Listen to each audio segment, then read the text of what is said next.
Good morning everyone. दोस्तों, आज है अक्टूबर 3, 2023 और हम लोग करेंगे द हिंदू न्यूज़पेपर की एनालिसिस। मेरा नाम है सितेंद्र चौधरी और आज हम लोग कौन कौन से टॉपिक यहाँ पे करेंगे। तो Nobel prize for the medicine वो अनाउंस हो चुका है। वो किस किस को मिला है उसके बारे में बात करेंगे, और क्यों मिला है, क्या उन्होंने डिस्कवरी की है उसके बारे में बात करेंगे। और इसी टॉपिक से जुड़ा हुआ हमारा एक टॉपिक है mRNA वैक्सीन। ये हम लोग पहले भी कर चुके हैं क्योंकि कोविड 19 के टाइम पे mRNA वैक्सीन बनाई गई थी। ये दूसरी वैक्सीन से थोड़ी अलग क्यों होती है उसके बारे में थोड़ा बात करेंगे, या फिर ओवरऑल कितने टाइप की वैक्सीन बनाई जाती हैं उसके बारे में बात करेंगे। इसके साथ साथ बिहार में जो कास्ट सेंसस हो रहा था, फाइनली उसका जो मतलब पूरी कैलकुलेशन जो उन्होंने किया था वो सर्वे बाहर आ चुका है, उसके बारे में थोड़ा सा बात करेंगे। और इसके साथ साथ थोड़ा बात हम लोग रिजर्वेशन के बारे में इन जनरल भी कर सकते हैं। ये जो सेकंड वाला पार्ट है थोड़ा सा रिपीटेड रहेगा, लेकिन इस टॉपिक को डिटेल में डिस्कशन करने के लिए भी हम लोग 2-3 दिन का समय देंगे, क्योंकि आई एम रियली श्योर कि कम से कम कोई टेक्स्ट सेक्शन या एडिटोरियल सेक्शन इस कास्ट सर्वे के बारे में डेफिनेटली आने वाला है। क्योंकि ओपोजिशन गवर्नमेंट भी ने भी अनाउंस कर दिया है कि अगर वो पावर में आते हैं 2024 में, तो सबसे पहला काम वो क्या कराएंगे, पूरे देश में कास्ट सेंसस करवाने वाले हैं। तो ये थोड़ा सा हम लोग इसके लिए वेट कर सकते हैं इसको इन डेप्थ और डिटेल में करने के लिए। उसके बाद ये एक अच्छा एडिटोरियल लगा मुझे, डेवलपमेंट और पॉलिटिक्स कैसे काम करती है, पॉपुलिज्म क्या होता है, इकोनॉमिक पॉपुलिज्म कैसे काम करता है, पॉलिटिकल पॉपुलिज्म कैसे काम करता है, उसको थोड़ा हम लोग देख सकते हैं इसको जीएस पेपर 2 के पर्सपेक्टिव से। हालांकि आप इसको जीएस पेपर 1 में सोसाइटी वाले सेक्शन से भी कवर कर सकते हो। आज के एडिटोरियल को चलते बढ़ते सीधा पहले टॉपिक पे, लेकिन एक प्रीलिम्स के लिए जो है एक छोटा सा बाइट आपको देके जाता हूँ। कई बार इस तरह की छोटी छोटी चीजें एग्जाम में पूछ लेता है। एक डिक्शनरी जो है वो तैयार की गई है किस चीज के लिए, देखिए एक लैंग्वेज है जिसका नाम है टोटो। ठीक है जी, लैंग्वेज का नाम है टोटो, ये आपने याद रखनी है। ये जो टोटो लैंग्वेज है वो सिनो तिब्बतन लैंग्वेज है। कहाँ सिनो तिब्बतन लैंग्वेज कहाँ बोली जाती है? वेस्ट बंगाल और भूटान के कुछ बॉर्डर एरियाज में बोली जाती है, और बहुत ही कम लोगों के द्वारा बोली जाती है। ओनली 1600 पीपल ऐसे हैं जो इस लैंग्वेज को बोलते हैं। ध्यान से सुनिए, मैंने कहा बोलते हैं, लिखते नहीं हैं। लिखते हैं लेकिन वो उनकी अलग से स्क्रिप्ट नहीं है, वो इसको बंगाली स्क्रिप्ट में लिखते हैं। अब ये क्या बात हुई? जैसे मैंने बोला ये क्या बात हुई, तो आप इसे हिंदी में भी लिख सकते हो ऐसे, ये क्या बात हुई, आप ऐसे लिख सकते हो। ये तो देवनागरी लिपि हो गई, स्क्रिप्ट हो गई। आप इसे ऐसे भी लिख सकते हो, ये क्या बात हुई। अब बोलने में दोनों एक जैसा ही बोलेंगे, लेकिन स्क्रिप्ट अलग अलग है। ये इंग्लिश स्क्रिप्ट है, ये देवनागरी स्क्रिप्ट है। तो ये जो टोटो लैंग्वेज है वो एक्चुअली बंगाली स्क्रिप्ट में लिखी जाती है। फिलहाल इसकी कोई सेपरेट स्क्रिप्ट नहीं है, कोई खास स्क्रिप्ट नहीं है। 2015 में बहुत रिसेंटली इसके लिए एक अलग से स्क्रिप्ट वो तैयार की गई है। किसके द्वारा की गई है? धानी राम टोटो नाम के एक इंसान है, बड़े पढ़े लिखे इंसान है, लैंग्वेज बोलते हैं। इन्होंने खुद इसकी स्क्रिप्ट तैयार की है। हालांकि इसमें मोस्टली जो वर्ड्स हैं वो बंगाली भाषा से लिए गए हैं, बट स्टिल इन्होंने इसको तैयार किया है। और इसके साथ साथ इन्होंने क्या किया, इसकी एक वोकैबुलरी भी बना दिया, एक डिक्शनरी भी बना दिया, क्योंकि डिक्शनरी किसी भी लैंग्वेज को प्रिजर्व करने के लिए सबसे बढ़िया तरीका हो सकता है। यस। तो नई लैंग्वेज लैंग्वेज बहुत पुरानी है, स्क्रिप्ट नहीं है, तो आने वाली जनरेशन जो है इसको समझें, तो इसलिए इसको किया गया है। तो ये थोड़ा अपने याद रखना है टोटो। ठीक है जी, चलो आगे बढ़ते हैं। तो Nobel prize for the medicine announce हो चुका है। किसको मिला है? ये मिला है इन दो पर्सन को। एक का नाम है कैटलिन कारिको और दूसरे का नाम है ड्रू वीजमैन। जो कैटलिन कारिको है वो एक हंगेरियन बायोकेमिस्ट है। ठीक है, हंगरी से आती हैं। जबकि जो ड्रू वेस्नर है ये एक अमेरिकन फिजिशियन और साइंटिस्ट हैं।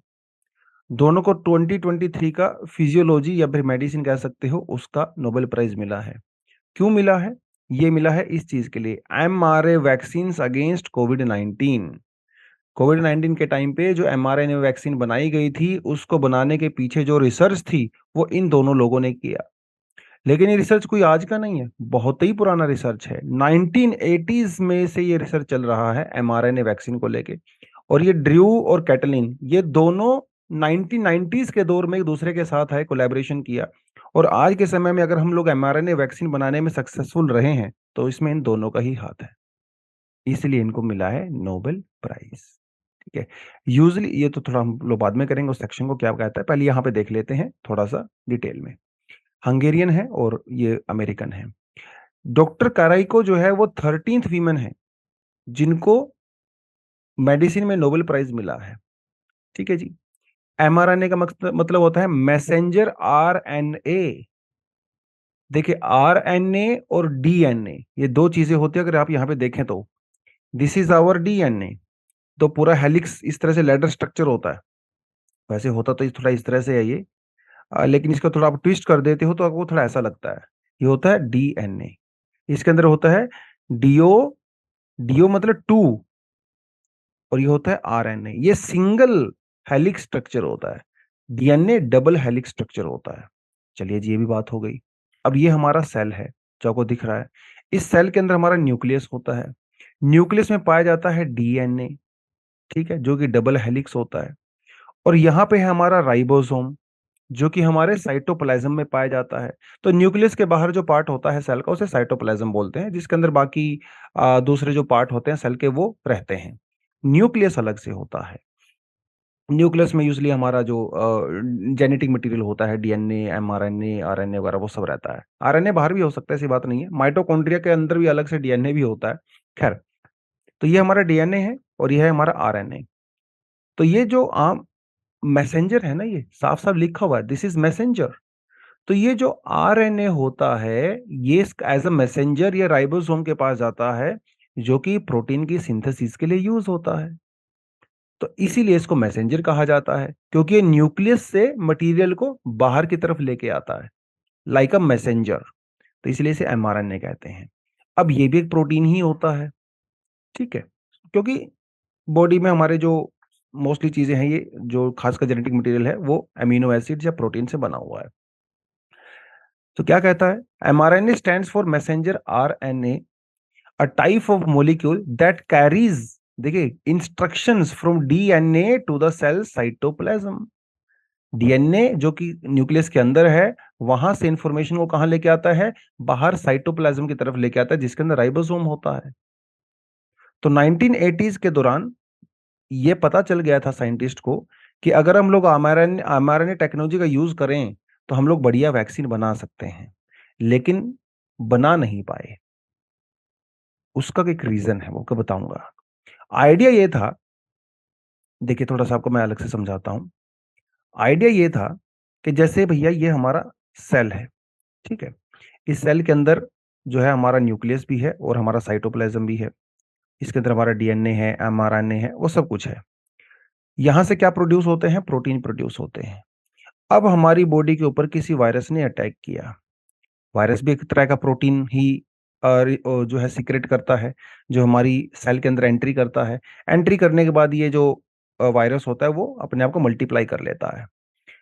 अब यूजली क्या होता है, नॉर्मल वैक्सीन में हम लोग क्या करते हैं, नॉर्मल वैक्सीन में हम लोग उस वायरस को हमारे सेल्स के अंदर इंजेक्ट कर देते हैं, लेकिन वो बहुत एक्टिव नहीं होता। या तो वो डेड होता है या उसकी जो पावर है बहुत कम हो जाती है, क्योंकि हमारे सेल के अंदर वो ऑलरेडी है। तो जैसे ही ये वायरस P1 प्रोटीन, जो वायरस वाला प्रोटीन है, हमारे सेल को अटैक करता है, तो हमारा सेल उसको तुरंत आइडेंटिफाई कर लेता है, क्योंकि हमारे सेल में इंजेक्शन से हम लोगों ने पहले से ही एक डेड प्रोटीन दिया हुआ है जो कि P1 है। तो क्योंकि उसको आइडेंटिफाई कर लेते हैं तो हमारी बॉडी तुरंत एक इम्यून सिस्टम क्रिएट करती है और इसे हमारी सेल के अंदर एंट्री करने से बचा लेती है। ठीक है जी। ये एक नॉर्मल तरीका होता है जिसमें हम लोग एक डेड वायरस को हमारे सेल के अंदर पहले से ही इंजेक्शन के थ्रू एंट्री करवा देते हैं। ये नॉर्मल वैक्सीन का तरीका था जो बहुत सालों से चल रहा था। ठीक है जी। लेकिन अब आया जमाना एमआरएनए का। एमआरएनए के थ्रू हम लोग क्या करते हैं, ये जो प्रोटीन होता है, हम पूरे वायरस को एंट्री नहीं करवाते हैं, उस खास प्रोटीन को एंट्री करवाते हैं जो कि वायरस के अंदर पाया जाता है, और इसे हम लोग सिंथेटिक तरीके से बनाते हैं। मतलब ये सिंथेटिक प्रोटीन है जो वायरस की कॉपी है बिल्कुल।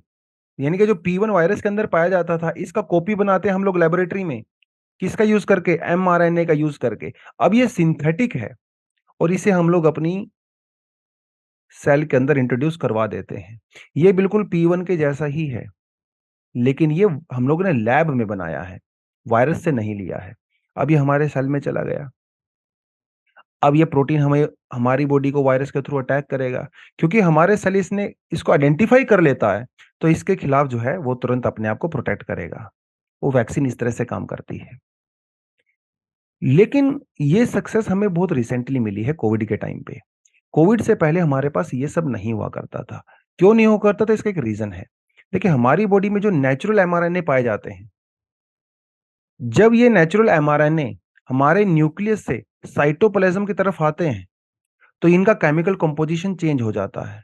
लेकिन जो लैब में बनाया हुआ एमआरएनए है, ये अपनी केमिकल कंपोजिशन को चेंज नहीं करता। इसी वजह से हमारा सेल इसको रिजेक्ट कर देता है और इसे एक्सेप्ट नहीं करता।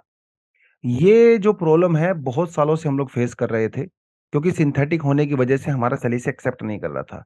लेकिन ये ब्रेक थ्रू हमें बहुत रिसेंटली मिला है कि ये एमआरएनए हूबहू एग्जैक्टली हमारे जो बॉडी के अंदर नेचुरल एमआरएनए पाए जाते हैं उसकी कॉपी पेस्ट कर सकता है, और इसीलिए कोविड से हमें प्रोटेक्ट भी कर सकता है। आइडिया तो यही था कि हम अपनी बॉडी के अंदर मॉडिफाइड एमआरएनए, मतलब जो लैब के अंदर मॉडिफाई किया गया है, इसको इंजेक्ट करेंगे, हमारा सेल इसको आइडेंटिफाई करेगा, और हमारा इम्यून सिस्टम जब इसको आइडेंटिफाई करेगा तो एक जो है अटैक से बचाने के लिए केमिकल को सिक्रीट करेगा, और वायरस हमारी बॉडी के अंदर एंट्री नहीं कर पाएगा। This protein could be something produced by the virus. मैंने आपको बता ही दिया, जो P1 है, जो वायरस का जो प्रोटीन होता है, वही प्रोटीन हम लोग लैब में तैयार करते हैं in the form of mRNA। ठीक है, तो ये सब मैंने आपको थोड़ा बता ही दिया है। अब देखिए क्या कहता है, एक थोड़ा सा ये भी पढ़ सकते हो आप। जो यूजली वैक्सीन होती हैं हमारी, जो यूज करते हैं हम लोग, वो कैसे यूज करती हैं, वो हमारे इम्यून सिस्टम को ट्रेन करती हैं। ठीक है, जैसे मैंने आपको बताया कि हमारी बॉडी के अंदर एक डेड वायरस होता है, जिससे हमारा इम्यून सिस्टम ट्रेन हो जाता है। नेक्स्ट टाइम जब उसी के जैसा वायरस अटैक करता है, तो इम्यून सिस्टम एक्टिव हो जाता है और हमारी बॉडी को प्रोटेक्ट करने लगता है। ठीक है जी। तो थोड़ा सा आप यहाँ पे देख सकते हैं, वैसे मैंने आपको बता ही दिया कोविड-19 की एमआरएनए वैक्सीन के बारे में। ठीक है, दे डू नॉट अफेक्ट और interact with the DNA of our body. हमारे बॉडी का डीएनए उससे इसका कोई मतलब नहीं है। ये एक वायरस के ट्विन है, वायरस का ट्विन्स है, जो हम लोगों ने लेबोरेटरी में बनाया था। तो हमारी बॉडी के डीएनए को बिल्कुल भी इंपैक्ट नहीं करता है, इसीलिए इसका साइड इफेक्ट बहुत ज्यादा कम है। लेकिन यूजली जो हम लोग डेड वायरस ऐड किया करते थे बॉडी में, उसका साइड इफेक्ट हो जाया करता था।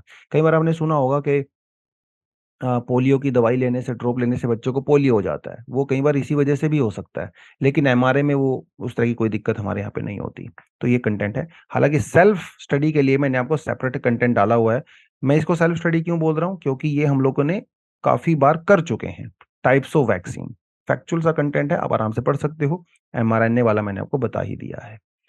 नोबेल के प्राइज में हल्की सी इंफॉर्मेशन, ये देखिए, ये है मिस्टर एल्फ्रेड नोबेल। बहुत पैसे वाले आदमी थे, लेकिन उन्होंने पैसा कैसे बनाया। ये एक साइंटिस्ट भी थे, रिसर्चर भी थे, और इंजीनियर भी थे, आप ये भी कह सकते हो। इन्होंने अपनी जिंदगी में 300 से ज्यादा पेटेंट करवाए। 300 से ज्यादा पेटेंट करे, मतलब ओरिजिनल इन्वेंशन किया इन्होंने 300 से ज्यादा। लेकिन इनकी जो सबसे इंपॉर्टेंट जो पेटेंट था, वो था डायनामाइट का आविष्कार। डायनामाइट को कैसे बनाया गया था, इसको मिक्स करके बनाया गया था नाइट्रोग्लिसरीन कंपाउंड के साथ, मिक्स करके इसको बनाया गया, जिससे ये एक्सप्लोजिव बना। इससे क्या हुआ, माइनिंग करना बहुत आसान हो गया, है ना। आपने फिल्म वगैरह में देखा होगा, जो कोल माइंस वगैरह होते हैं उनके अंदर ब्लास्ट होता है, फिर हम उसको कैलकुलेट, उसको जो है उधर से उठा लेते हैं ट्रक वगैरह के थ्रू। तो ये आविष्कार इन्होंने नहीं किया था डायनामाइट का। जब इन्होंने डायनामाइट का आविष्कार किया, तो भाई इन्होंने बहुत पैसा बनाया, बहुत अमीर हो गए। तो दुनिया में कहा जाता है कि एक समय ऐसा आ गया था, he was one of the richest person, ये मिस्टर एल्फ्रेड नोबेल। लेकिन जब बुढ़ापा आया, तो इन्होंने सोचा यार इतने पैसे का क्या करके लेके जाना है ना, लेगेसी तो छोड़ के जानी है, सब लोगों को अपना नाम कमाना होता है।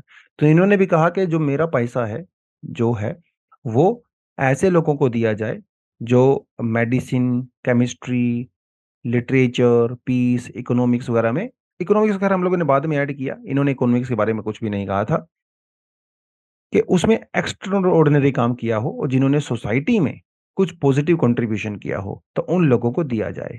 तो फिर ये जो है द पहला नोबेल प्राइज जो है 1901 के अंदर वो शुरुआत हुई थी। हालांकि इकोनॉमिक्स वाला तो हम लोगों ने बहुत बाद में जोड़ा था 1968 में। आज भी बहुत सारे लोग ऐसा मानते हैं, एक्सपर्ट्स लोग, कि इकोनॉमिक वाला जो प्राइस है वो एक्चुअली नोबेल प्राइज है ही नहीं। ठीक है, बट एनीवेज होता तो है ऑफ कोर्स।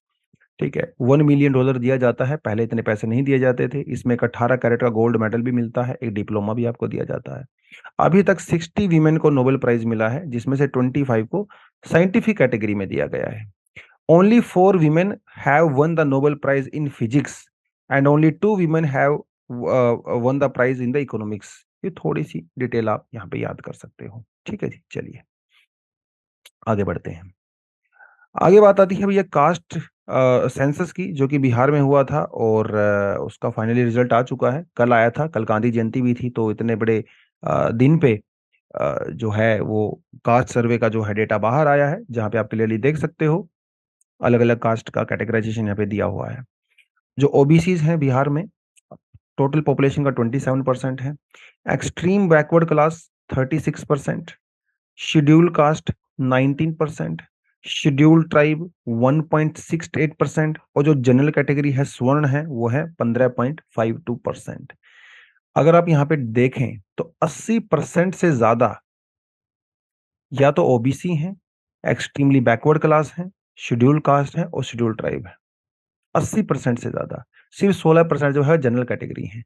और रिजर्वेशन कैसे दिया जाता है? इंदिरा साहनी केस में क्या कहा था? 50% का जो है वो लक्ष्मण रेखा है, यानी कि 15% से ज्यादा आप रिजर्वेशन नहीं दे सकते टोटल कैटेगरी मिला के। यानी कि ओबीसी एक्सट्रीम ये जितना मिला के है वो 50% से नीचे होना चाहिए। चलो 10% आप इसमें जो इकोनॉमिक बैकवर्ड सेक्शन वाला मान सकते हो, तो टोटल 60% हो गया। तो 40% जो रिजर्वेशन है वो कहाँ पे जा रहा है? वो आपका यूजली जनरल कैटेगरी में जा रहा है इस तरह से। हालांकि इसको हम लोग इस तरह से डिफाइन नहीं करते हैं, हम लोग इसी तरह से डिफाइन करते हैं। 60% जो है टोटल रिजर्वेशन दिया जाता है।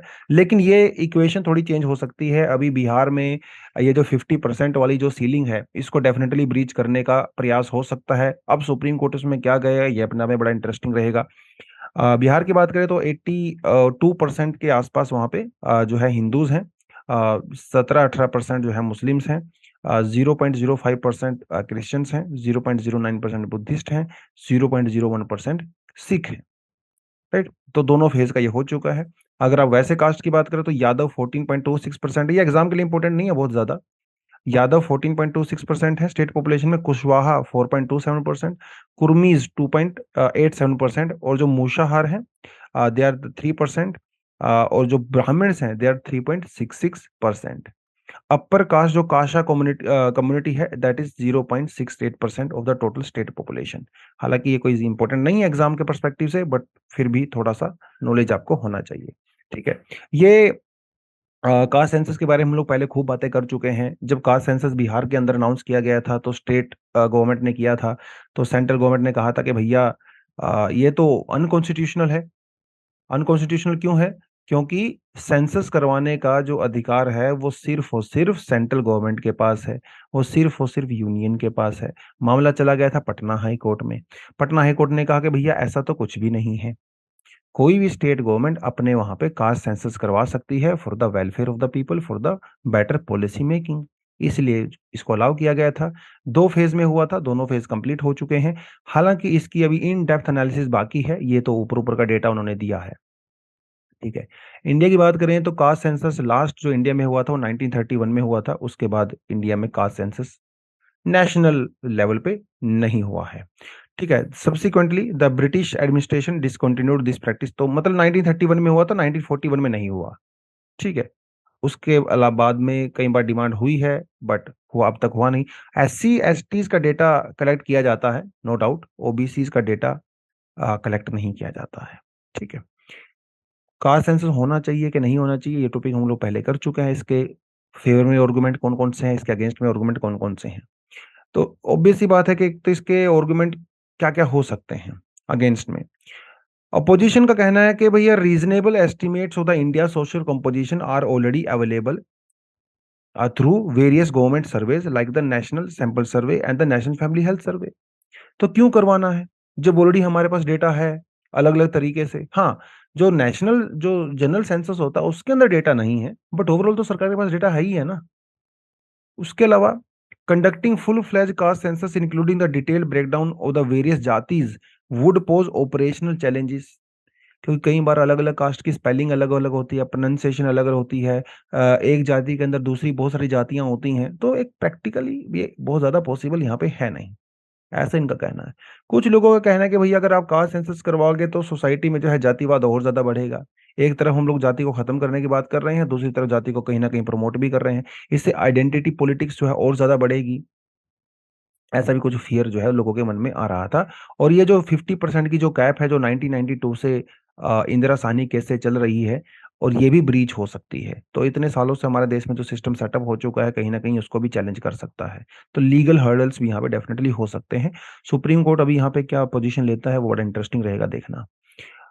कुछ लोग इसको आर्गुमेंट को फेवर भी करते हैं, भैया हाँ कास्ट सेंसस होना चाहिए, क्योंकि देखिए जब तक आपके पास प्रॉपर डेटा नहीं होगा तब तक आप अच्छे से पॉलिसी नहीं बना सकते हो।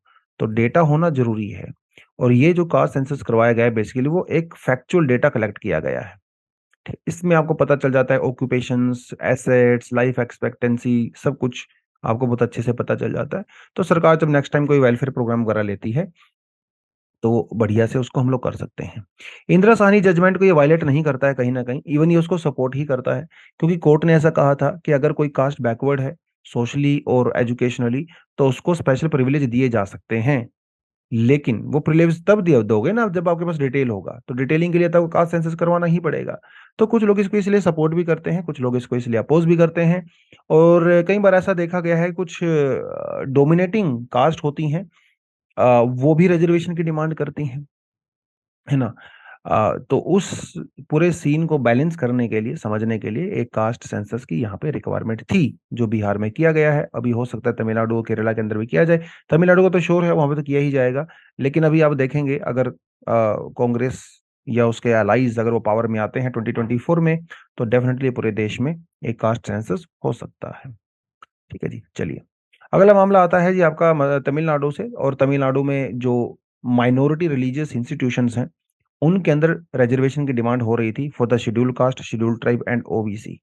लेकिन मद्रास हाईकोर्ट ने साफ साफ कह दिया है कि अगर कोई ऐसा एजुकेशन इंस्टीट्यूशंस है which is run by the religious और द लिंग्विस्टिक माइनॉरिटी, तो उनको रिजर्वेशन के रूल फॉलो करने की कोई जरूरत नहीं। मतलब आप वहां पे रिजर्वेशन नहीं क्लेम कर सकते ऑन द बेसिस ऑफ एससीज, एसटीज एंड ओबीसीज, ऐसा उन्होंने साफ साफ कह दिया है।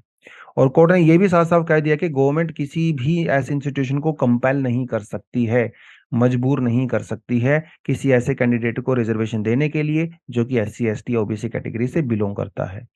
एक बार अगर किसी स्टेट के अंदर या सेंटर के अंदर किसी इंस्टीट्यूशन को अगर माइनॉरिटी स्टेटस मिल जाता है तो वो कंटिन्यू रहेगा। लेकिन उसे सिर्फ तभी आप रिमूव कर सकते हो स्टेटस को जब commission of the minority education institutions उसको कैंसिल करे।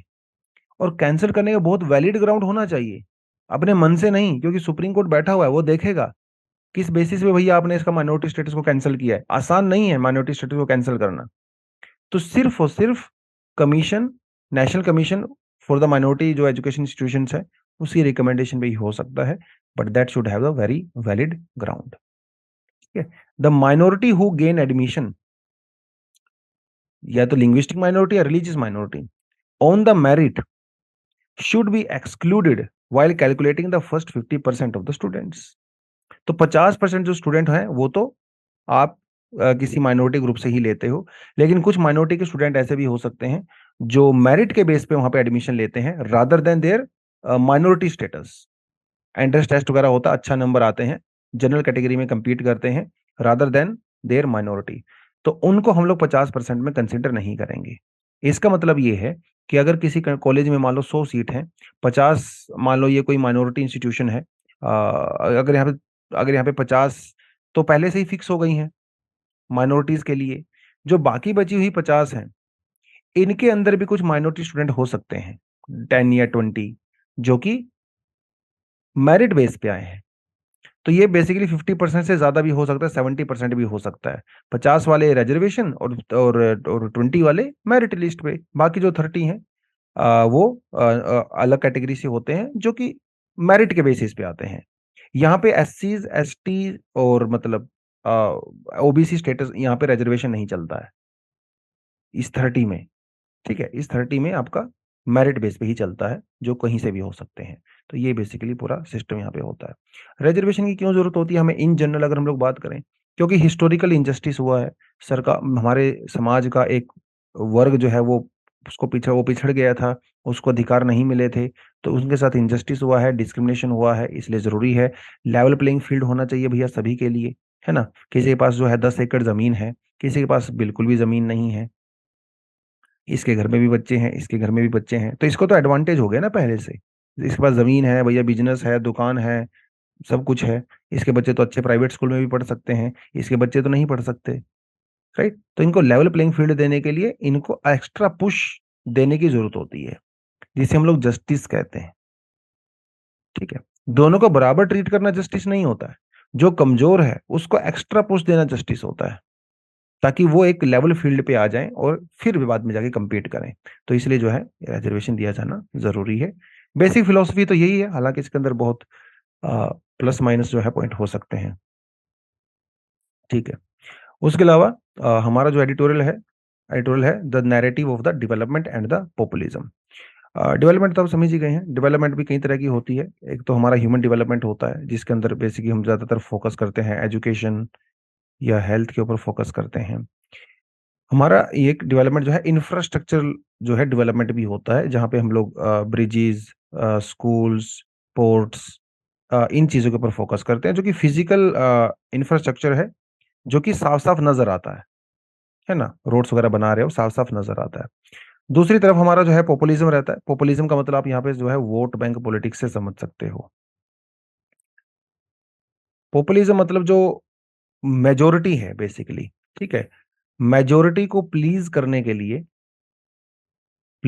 के लिए जब हमारे जो पॉलिटिकल लीडर्स होते हैं वो बड़े बड़े प्रोमिस करते हैं, राइट, उससे आप एक तरह से पॉपुलिज्म कह सकते हो, to garner the vote from the people. ठीक है, अब उसी जो है बेस पे ये आर्टिकल आया है, जिसमें अधिक अभी कई सारे स्टेट के अंदर तो इलेक्शन होने वाले हैं, तो ऑफ कोर्स वहाँ पे बहुत बड़े बड़े प्रोमिस किए जाएंगे अपोजिशन के द्वारा, या जो पॉलिटिकल पार्टी वहाँ पे पावर में है।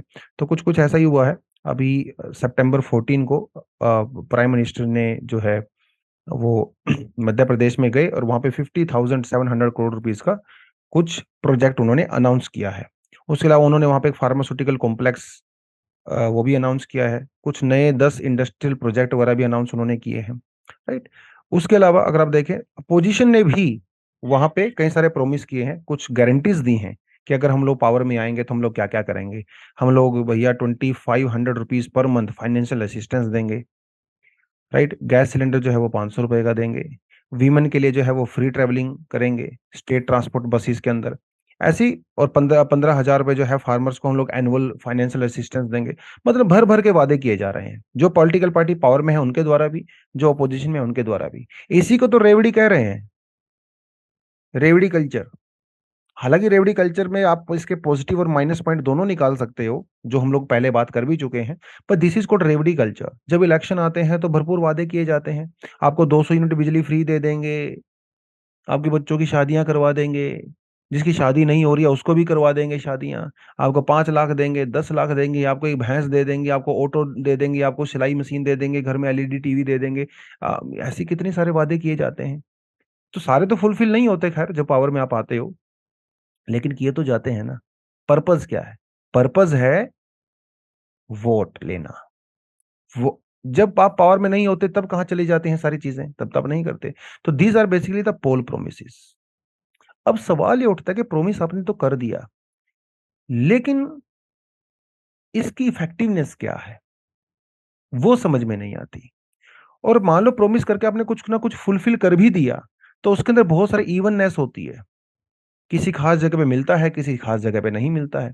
अब मान लो आपने ये प्रोमिस किया कि भैया हम आपके यहाँ पे एक एक जो है मान लो एक एमबीबीएस एक कॉलेज बनाएंगे, या आप ये माने एक मेडिकल कॉलेज बनाएंगे। अब ये प्रोमिस कर दिया, पर ये मेडिकल कॉलेज कहाँ खुलेगा? ये तो किसी अर्बन एरिया में खुलेगा, किसी सिटी में खुलेगा। गांव वाले तो फिर भी रह गए, उन तक तो डेवलपमेंट नहीं पहुंची। मेडिकल कॉलेज के नाम पे आपने वोट तो ले लिया।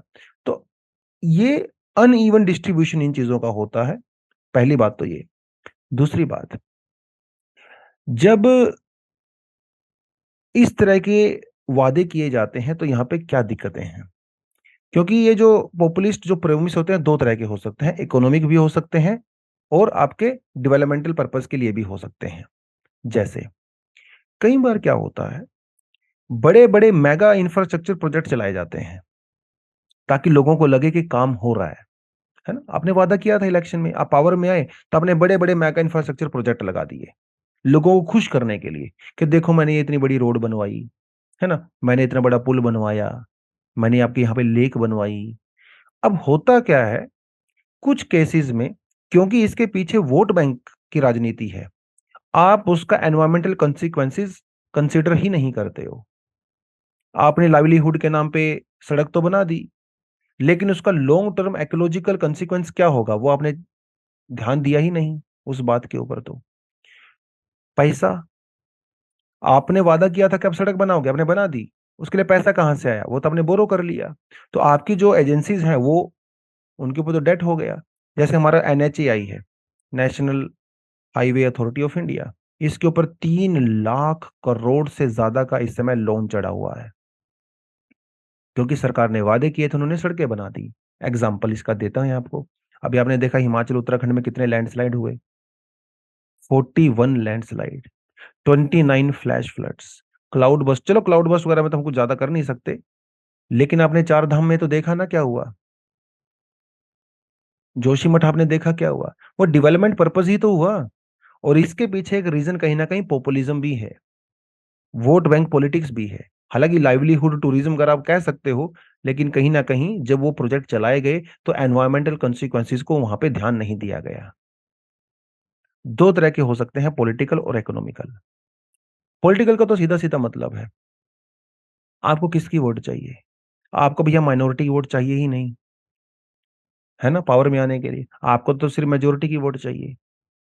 तो आप किसको खुश करोगे? आप मेजोरिटी को खुश करोगे, माइनॉरिटी को तो इग्नोर कर दोगे, राइट। पॉपुलर विल का मतलब ही है मेजोरिटी विल। तो minorities and foreigners are actually discarded, ignore कर दिया जाता है, क्योंकि उनकी जरूरत ही नहीं है। अगर आप देखें अभी 2-3 दिन पहले असम के चीफ मिनिस्टर ने एक अनाउंसमेंट दिया है मीडिया में, जिसमें उन्होंने कहा कि हमें मुस्लिम्स की वोट की चाहिए ही नहीं। अरे उनको वोट आपको नहीं चाहिए, पर इनको डेवलपमेंट तो चाहिए, कोई भी माइनॉरिटी हो, है ना। हमारे यहाँ पे कितने ट्राइबल्स हैं, छोटी छोटी पॉपुलेशन है उनकी, उनको डेवलपमेंट तो चाहिए। आपको वोट नहीं चाहिए तो क्या मतलब, डेवलपमेंट तो करोगे ना बराबर बराबर तरीके से। तो ये इस तरह की जो चीजें दी जाती हैं, तो that is a part of the political populism actually.